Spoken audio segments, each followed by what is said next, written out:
Xorazm viloyatida qora dori 2026 tezkor profilaktik tadbirning birinchi bosqichi doirasida giyohvandlik vositalarining noqonuniy muomalasiga qarshi qaratilgan keng ko'lamli tezkor tadbirlar izchil davom ettirilmoqda.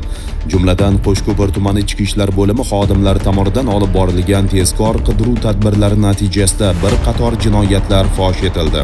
Dastlab tezkor ma'lumotlarga asosan Qo'shko'pir tumani Xosiyon mahallasida yashovchi 1965-yilda tug'ilgan shaxsning yollari xolislar ishtirokida ko'zdan kechirilganida uning yonidan 2 bo'lakka qadoqlangan umumiy og'irligi 0,21 gram bo'lgan geroin giyohvandlik vositasi aniqlanib, belgilangan tartibda rasmiylashtirib olindi.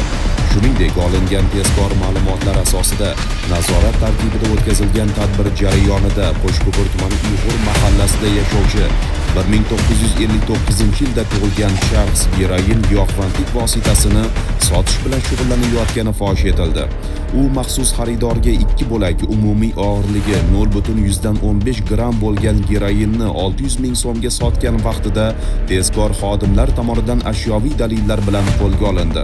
Shundan keyin ushbu shaxs boshqaruvidagi avtomashina ko'zdan kechirilganda kelgusida sotish maqsadida saqlab kelinayotgan yana 2 bo'lak umumiy og'irligi 0,11 gram bo'lgan geroin giyohvandlik vositasi aniqlanib, tegishli tartibda hujjatlashtirib olindi. Navbatdagi tezkor tadbirda Qo'shko'pir tumani Ittifoq mahallasida yashovchi 1990-yilda tug'ilgan shaxs maxsus xaridorga og'irligi 1,03 gram bo'lgan geroin giyohvandlik vositasini 1,800,000 so'mga sotmoqchi bo'lgan vaqtida ushlandi.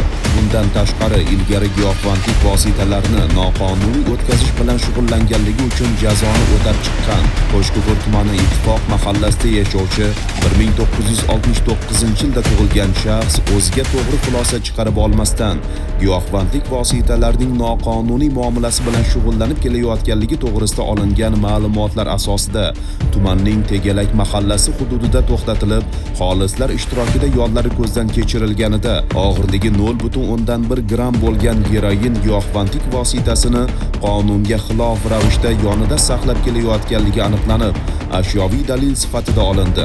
Qayd etish joizki, giyohvandlik vositalari inson salomatligi, oila tinchligi va jamiyat xavfsizligiga jiddiy tahdid soluvchi illat hisoblanadi. Shu bois huquqni muhofaza qiluvchi organlar tomonidan mazkur turdagi jinoyatlarning oldini olish, ularni fosh etish borasida tizimli ishlar davom ettirilmoqda.